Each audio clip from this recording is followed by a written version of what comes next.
What do I mean by dialogue? Well, first of all, I'm influenced most recently over the last few years more by Bakhtini's notion that we are dialogical beings, that we live with each other, we swim in life in dialogue, and that dialogue is the way that we express ourselves with others, with ourselves, and that we do that in many, many ways. We do that through what we think of as the spoken language or words, and that we do that with our bodies in many ways, whether that's through a particular feeling or emotion or a glance or a nod, but various bodily expressions. So I think what I think of as this back and forth nature of dialogue. We're going back and forth with ourselves, we're going back and forth with other people in terms of sharing, in terms of contributing, in terms of offering to, if you want to use the word conversation or talk, in which we are in a process of what I think of as meaning making. Now, one of the things I think that often happens when we think of dialogue is that sometimes people punctuate something that this is dialogue and this isn't dialogue. So my own preference is to think of everything as dialogue, that we're always in a dialogical state. And using the language of continuum, that sometimes things are more dialogical and sometimes they're less dialogical. So sometimes we're in a more of a meaning-making process and sometimes we're in less of a meaning-making process. But I think of dialogue as the way that we are with each other as human beings. That's the way that we are. That's the way that we're built, and we have these unique languages. And I use language again in the broadest sense. Again, any way in which we try to articulate, express ourselves, communicate with another person.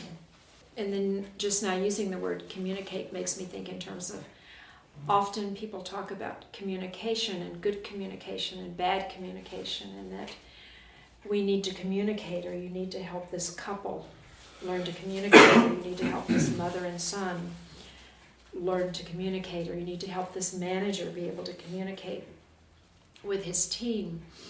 And one of the things that I experience, or maybe I should say one of the things that often catches my attention, is that communication is often used as almost as if it's a one-way street, that it's something one person does clearly, and that if you're clear enough, you choose the right words, the right tempo, etc., that you will be able to give the other person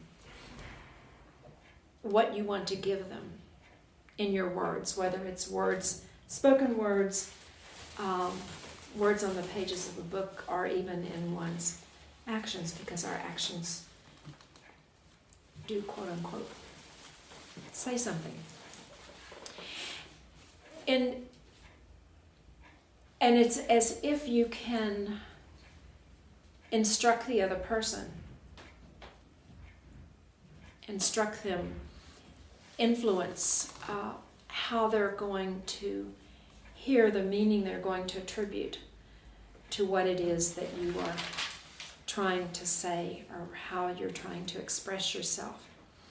And so then if I come back to dialogue, it's more of this, what I think, this in there together, this back and forth, this give and take, and that it's something that we're doing together, and that I never know if you are understanding what at least I think I'm trying to convey,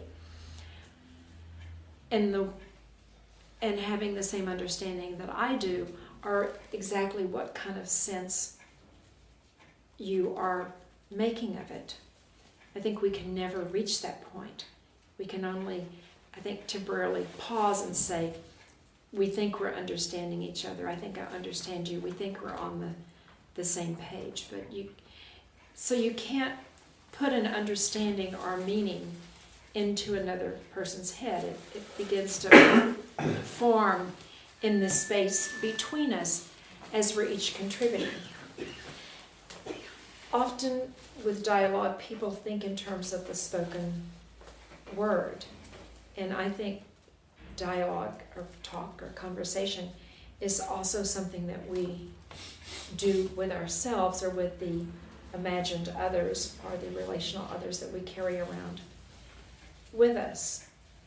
And that those more silent or inner conversations or talk are as important and sometimes more important than the out loud talk. So for example, as I was saying, as I'm in this kind of, I guess you could say, privileged position in this room of being the one who has a lot of space to talk, that you're interacting with what I'm saying. And you are bringing your experiences, you're bringing your pre-understandings to what I'm saying, and you are each creating something. Now, and what you're creating or the meaning making that you are doing or in the process of does not necessarily mean that it's a new piece of knowledge or that it's a new product, so to speak, but that you're doing something that's unique for you in these moments that we're together. And then, of course, as other people come in and as you're talking with each other, as other people ask questions, you're doing the same thing. So we're always in these processes. Although sometimes we're occupied by something and we may not have as much or as rich a self-talk or inner dialogue as we might have in other occasions. So for me in my work, it's important to have these listening and speaking positions. In other words, to take time that I think to pause, to step back, and to have the time to reflect, to have the time to have these inner conversations, our own interactions with what it is that we think that we've heard. We can't really pinpoint specifically what we're creating. So it's, for example, if we had a room full of artists here, and the task was to sketch this table and the objects on top of it. We would have, whether there are 14 of us in the room, we would have 14 versions. Because although is seemingly one thing or one group of things that we're looking at, we're each looking at it differently.